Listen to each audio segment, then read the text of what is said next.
본 말씀 공부해서 돈이면 다냐? 라는 질문 가지고 은혜를 나누고자 합니다. 여러분, 이 세상에 돈 싫어하는 사람이 있을까요? 야, 돈이냐? 돈이 비켜? 이렇게 내치는 사람이 있겠느냐? 근데 있는 거라고는 정말 돈밖에 없는 늙은 부부가 있었어요. 근데 그들에게 결혼한 아들들이 5이 있었는데, 문제는 이 아들들 5이 다 자식이 없는 거예요. 아이를 낳지 않는 거예요. 그래서 한 번은 아버지가 5 아들과 며느리를 불러놓고 첫째한테 너 아직 애소식이 없냐? 그랬더니 아직 우린 맞벌이잖아요. 아직은 좀 가지면 곤란합니다. 둘째 너희는 어떠냐? 우리 둘만의 시간을 갖고 싶어요. 이렇게 해서 물어봤는데 다들 똑같은 대답인 거예요. 그래서 아버지가 그래 너희들의 뜻이 정 그렇다면은 이렇게 하자.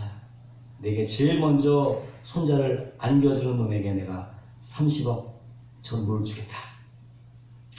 그러니 그렇게 알아서 해라 하고는 이제 다 같이 기도하자 하고 기도를 끝냈는데 눈 떠보니까 다 사라지고 없어요.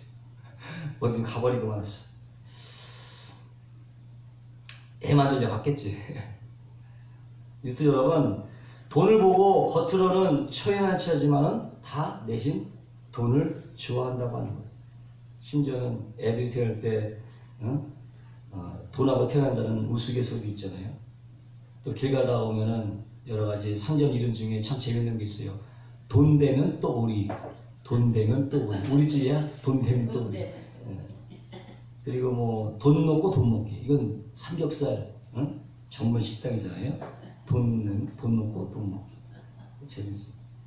아마 간판에다가 돈을 써놓으면 돈이 잘 벌릴 것 같아서 그랬는지 모르겠지만, 하긴 뭐 돈을 가지고 있다는 것은 그만큼 아까 얘기도 선택의 폭이 넓어지는 거죠. 그만큼 누릴 수 있는 게 많아지니까 돈을 다 갖기 원하겠죠. 그러니까 우리나라에서는 대한민국에 돈으로 안 되는 게 어딨냐 할 정도로 그런 말이 나왔겠죠. 그러니까 이런 걸 볼 때 이 시대는 정말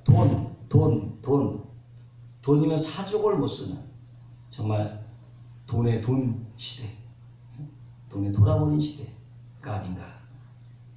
고상한 말로 황금주의라고 하는지, 황금주의. 근데 이 황금주의는 이 만몬주의와 성경의 만몬주의와 똑같이 연결이 되어 있습니다. 만몬이라고 하는 것은 돈의 신이에요. 돈도 신이기 때문에 엄청나게 파워가 세죠. 심지어 우리의 육체와 영혼까지 다 손에 빼앗갈 수가 있는 거예요. 왜? 돈 때문에 사람 죽이고, 돈 때문에 불법을 자행하고, 심지어는 신체 포기각서까지 써준 사람이 있어요. 그만큼 이 시대는 돈을 최고의 가치로 삼고 있는 시대라고 하는 거예요. 우리가 지금 몸담고 있는 시대는 무슨 체제입니까? 자본주의 경제체제. 자본주의 경제체제. 그 기반이 화폐를 기반으로 하고 있다는 거예요. 그래서 오늘 돈 얘기를 좀 해보려고 하는데, 아무리 체제가 완벽하더라도 다 결함이 있게 마련이죠. 자본주의도 결함이 있어요. 화폐의 경제도 결함이 있죠. 기축통화로서의 여러 가지 결함도 있어요. 그럼에도 돈이 갖고 있는 힘은 대단한 것이죠. 교회 집사로 열심히 신앙생활하면서 논설밖에 모르는 한 순박한 농부가 있었어요. 근데 갑자기 농지가 용도 변경이 돼서 창가를 지을 수가 있게 되었고, 땅값은 막 천정부지로 오르고 얼마 지나가지 않아서 갑부가 되어버렸습니다. 더 이상 이제 힘들게 농사 지을 필요도 없고 땀 냄새에서 역겨워졌어요. 그 많은 돈 뭐합니까? 떡하니 고급 외제차를 사갖고 타고 다녔지. 그러다 보니까 신분이 꽤 있는 사람들과 어울리게 되고 자연스럽게 골프를 칠 수밖에 없는 거예요. 난생 처음으로 골프를 치니까 얼마나 재밌었겠어요. 차츰 골프 치는 재미에 빠져서 주일 예배도 빼놓고 마음속에서 하나님에 잊혀져 갔어. 이제 모든 것이 다 하나님의 일이라고 생각했는데, 이제는 돈이면 다 된다. 돈이 하나님이다. 마음속에서 하나님을 돈으로 밀어낸 거예요. 돈이 자리 잡고 있어요. 그러다 오늘 주말에 늘 하던 대로 골프를 친 후에 밤새 낚시질 했어요. 얼마나 정신과 육체가 피곤했겠어요. 그만 졸린 눈으로 운전하고 집으로 돌아다가 깜빡하는 사이에 난간을 느껴갖고 개울가로 떨어지고 그 즉시로 즉사해버려요. 그것이 그의 마지막이었다. 이렇게 돈은 신앙도 생명도 빼앗아갈 만큼 아주 파워풀한 거죠. 위력적인 거죠. 가끔씩 장례식때 가보면은 재산 문제 때문에 죽은 사람 앞에 갖고 형제간에 막 다툼이 일어나. 돈 때문에 일어나는 거야. 돈 때문에. 돈 때문에 자살하죠. 돈 때문에 살인하고, 돈 때문에 불법을 자행하고, 훤한 대낮에 눈 뜨고 코백한다는 얘기. 버젓이 대낮에. 예전에 사이코패스 강호순이 보험금 때문에 장모와 아내들 불태워 죽이고, 돈에 관한 이런 얘기들은 아주 해봐야 은혜가 안 되죠. 워낙 많으니까. 한마디로 돈 때문에 일어나는 일들이 어마어마하잖아요. 이런 얘기 들으면 참 세상 말세지, 말세야. 참 돈이 뭐길래 그렇게 사람을 쳐 죽이고, 그렇게 사기를 치고 그러냐 해도, 말을 그렇게 해도 속으로는 돈이면 다 되니까 이렇게 생각하는 거죠. 돈이면 다 되니까. 근데 그 마음속에 속마음 따라 정말 돈이면 다 되느냐 이거예요. 돈이면 다 되는가? 돈이면 다 되는가? 첫째로 참 행복이라고 하는 것은 물질에 있지 않다는 것입니다. 중요한 것은 마음의 자세라는 거죠. 6장에 보니까 자족하는 마음이 있으면 경건에 큰 이익이라고 했어요. 자족하는 마음, 만족할 줄 아는 마음이 중요하다고 하는 것입니다. 근데 이게 힘들다고. 만족하는 마음이 힘들어요. 왜? 저마다 욕심을 가지고 있기 때문에 자꾸만 가지면 더 가지려고 하고 더 큰 거 소유하려고. 그러나 우리 인생은 어떻게 해요? 빈손 왔다 빈손으로 가는 거. 죽을 때 누가 돌 싸가지고 갑니까? 공수래 공수, 불교요. 공수래 공수. 근데 이거는 성경에 꼭 따온 말 같아요. 7절에 보니까 우리가 세상에 아무것도 가져온 것이 없다며 아무것도 갖고 가지 못하리라. 결론은 뭐예요? 버킹검인 거예요. 버킹검. 기본적인 의식주가 있으면 족한 줄 알아라. 아멘. 족한 줄 알아라. 우리가 조금만 생각해봐도 잘 아는 거죠. 물질이 많다고 행복한 거 아닙니다. 소유가 많다고 행복한 거 아닙니다. 돈이 많다고 행복한 것이 아닙니다.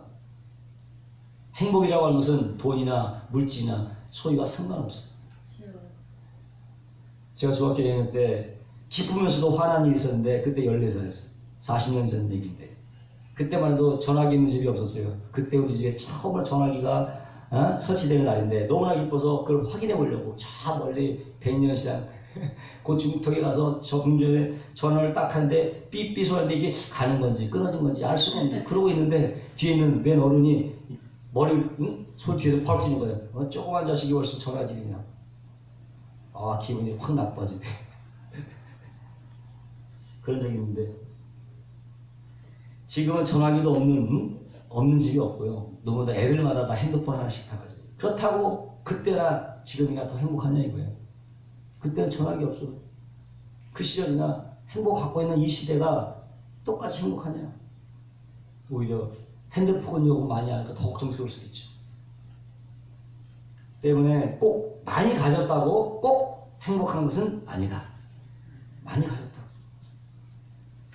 그렇다고 돈 벌지 말라는 얘기가 아니고 가난하게 사는 것이 축복이라는 얘기가 아닙니다. 가난 여러분 하나님의 뜻이 아닙니다. 요즘 재산이 좀 많다고 좀 교회가 부흥한다고 시기의 눈길로 바라보는 사람도 있고 세상 사람은 비난합니다. 교회만 부흥한다고. 교회가 계속 재산을 축적한다고 이런 비난을 하는데 그래서 그리스도인이 가난해야 진짜 그리스도인이다. 심지어는 기복신앙까지 비유하는데 이것은 여러분 세간 사람들의 얘기죠. 사탄의 속성입니다.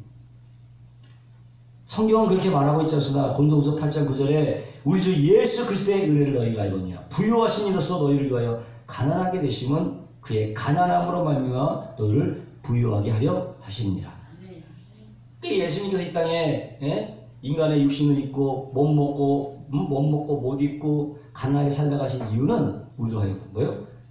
부욕해 하시려고 부자가 되게 하시려고 그렇게 하신 것이다. 아멘. 아멘. 예수님의 가난하게 되심으로 말미암아 우리가 부자가 되었다. 그래서 사실상 기독교는 천빈 사상을 가르치지 않습니다. 천빈 사상은 유교의 가르침이에요. 유교는 안빈낙도를 강조하죠. 가난하게 살면서 도를 즐기라. 우리는 알다시피 조선시대는 유교 사회였고 그 당시에 청백리라고 하는 깨끗한 관리라는 뜻이죠. 청백리가 존경의 대상이었어요. 그래서 부자면 아무리 깨끗해도 청백리가 될 수 없는 거예요. 부자면. 일종의 그런 거죠. 가난하면 깨끗하고 부자면 더럽다. 이런 이중적인 자리가 가난하면 깨끗하고 부자는 더럽다는 생각입니다. 이런 생각들이 은연중에 교회로 들어오게 됐죠. 그래서 사람들이 뭐라고 하냐면 가난하게 죽도록 고생하면서 사는 목사가 정말 훌륭한 목사지. 그렇게 얘기하는 거죠. 가난하고 고생하는 목사가 정말 목사지, 참다운 목사지, 이렇게 생각하는 거예요. 근데 그 말이 옳을 수도 있고 틀릴 수도 있다는 거예요. 필요하다면 목사가 가난하게 살 수 있습니다. 그러나 그것이 꼭 가난한 것이 그가 훌륭하냐 아니냐의 기준이 될 수 없다. 가난하지만 만족하고 살면 훌륭한 것입니다. 아멘? 가난하지만 만족하며 살면 훌륭한 목사인 거예요. 가난하면 훌륭하고 부자는 훌륭하지 않다. 이런 등식은 성립하죠. 부자이면서도 부에 얽매이지 않는 목사가 훌륭한 목사예요. 때문에 이런 생각은 벗어버려. 이런 건 다 유교적인 사고를 뽑아내고 여러분 성경적인 사고를 심어야 될 줄로 믿습니다.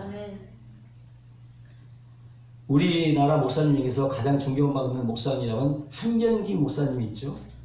한경직 목사님은 무통장, 무소유로서 아주 몸소 실천하신 분이에요.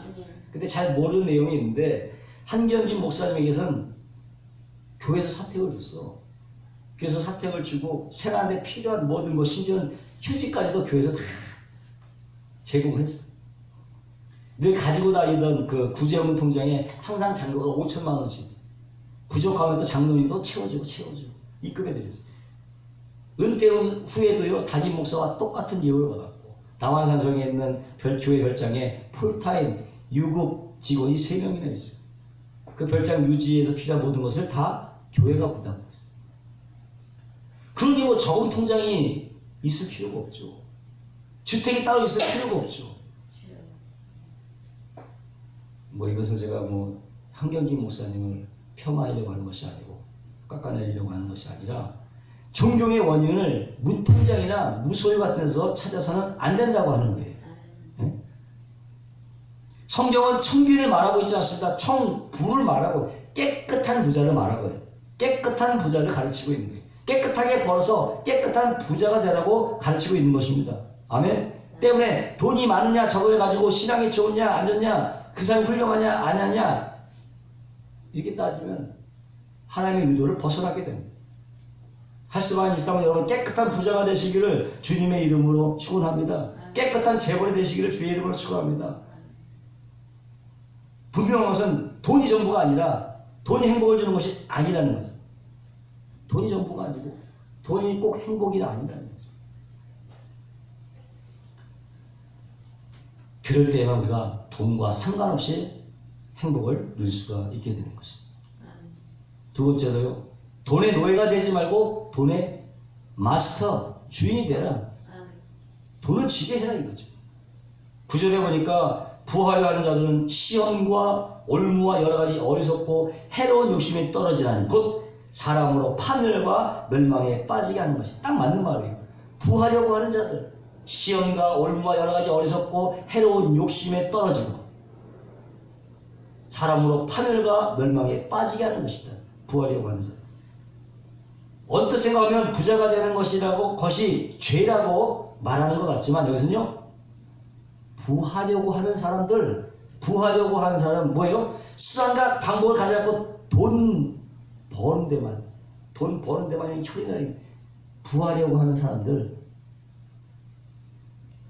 돈 벌다는 혈안이 되는 사람들 뭐예요? 돈만 바라보는 돈의 노예가 되는 거지. 돈의 노예가 된 사람들. 결국 이런 사람은 어떻게? 시험과 올무에 빠진다. 어떻게 결국 모든 것을 다 잃어버린다. 성경은 이렇게 경고하고 있는 것입니다. 10절에 보니까 돈을 사랑함이 일만하의 뿌리에 돈을 사랑하는 것이 돈을 사랑하는 것이 일만하의 뿌리, 악의 뿌리야. 돈 자체가 나쁜 게 아니고 돈을 사랑하는 것 그 자체가 악의 뿌리다. 여기서 문제가 되는 거예요. 돈을 사랑하기 때문에 돈을 사랑하고 돈에 집착하고 돈에 매여서 돈의 종이 되는 것 이것이 악이라고 얘기하는 거예요. 악의 뿌리라고 얘기하는 거예요.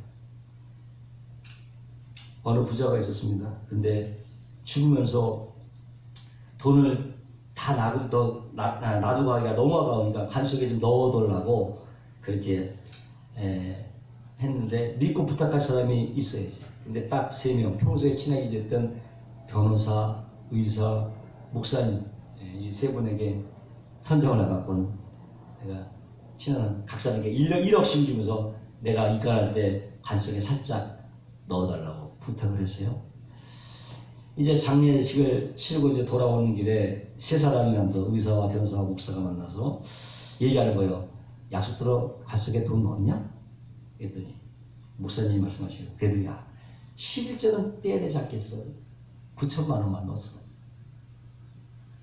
그 다음 의사가 말하기를, 그분이 우리 병원에서 얼마나 샀는데 병원비도 그렇고 또 병원도 좀 수리하고 해서 그냥 500만 원만 5천만 원이니까 5천만 원만 넣었지. 그랬더니 변호사가 펄쩍 뛰면서, 아니 그 의사는 약속은 약속인데 어떻게 그럴 수 있나? 난 다 넣었네. 어떻게 넣었나? 약속보험 써줬어. 죽은 사람이 약속보험이 어떻게 살아보험을 받게. 그렇다는 거죠. 변호사가 제일 고수지. 죽은 사람이 어떻게 어음을 형을 바꿀 수가 있겠냐. 뭡니까? 돈은 초강력 접촉제예요. 한번 들어오면 나가지 않는 거예요. 떨어지지 않는 거예요. 초강력 접촉제. 쫙 하려고 떨어지지 않아요.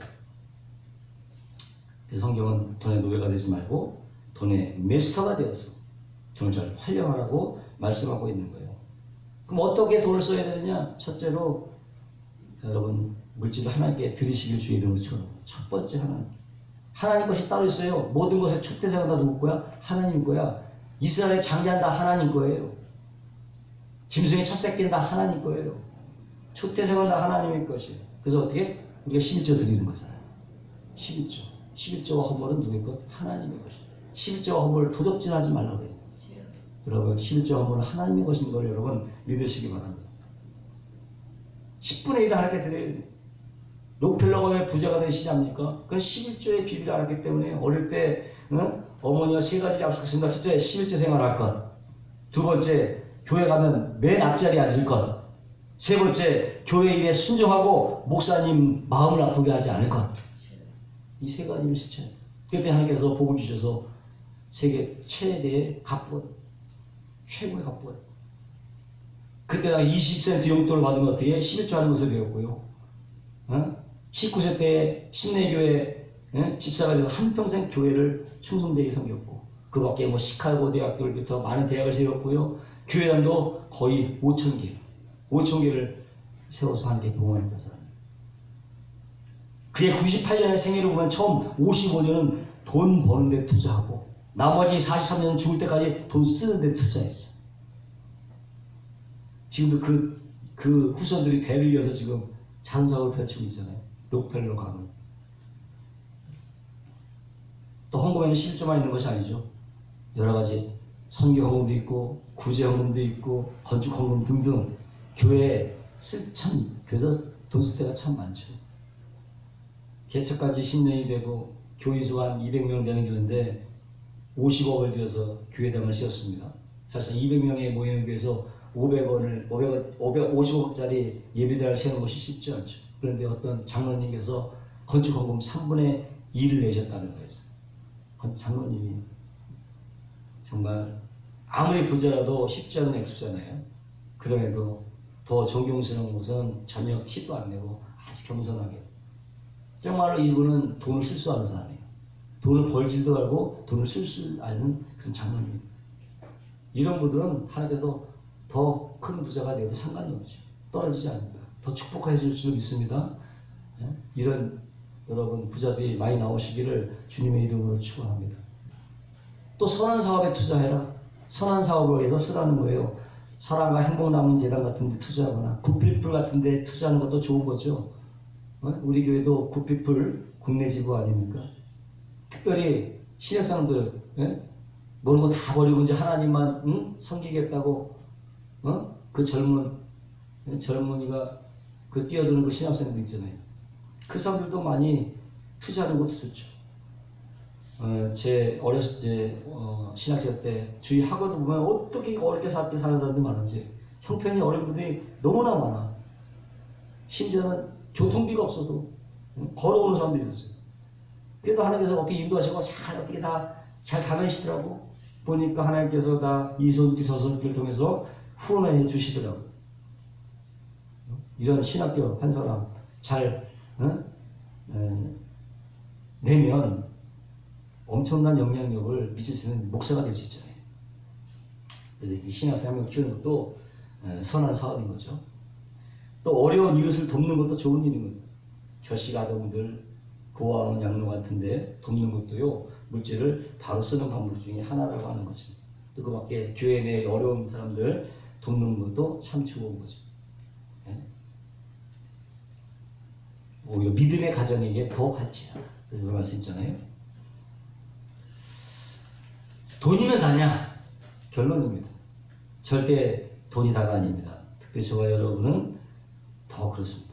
언제나 자족하는 마음을 가지고 깨끗하게 벌어서 바르게 사용하시기 바라고, 또 돈의 노예가 아니라 돈의 메스터로서, 주인으로서 선한 사업 하나님을 위해 쓰시고 불우한 이웃을 쓰시고, 그럴 때에 우리의 행복감은 대가가 될 것이고, 또 우리의 미래는 밝게 될 것이고, 주님의 영광은 더욱더 드러나게 될 줄로 믿습니다. 모두가 그런 삶을 살아가시기를 주의 이름으로 축원합니다. 기도하겠습니다. 하나님 감사합니다. 오늘 말씀대로 정말 우리가 돈의 노예가 되는 것이 아니라 돈의 메스터가 되어서 선한 사업에, 하나님 일에, 많은 부지 사업에 쓸 수 있는 우리 깨끗한 부자들이 다 되게 하여 주옵소서. 감사하며 예수님의 이름으로 축복하고 기도합니다.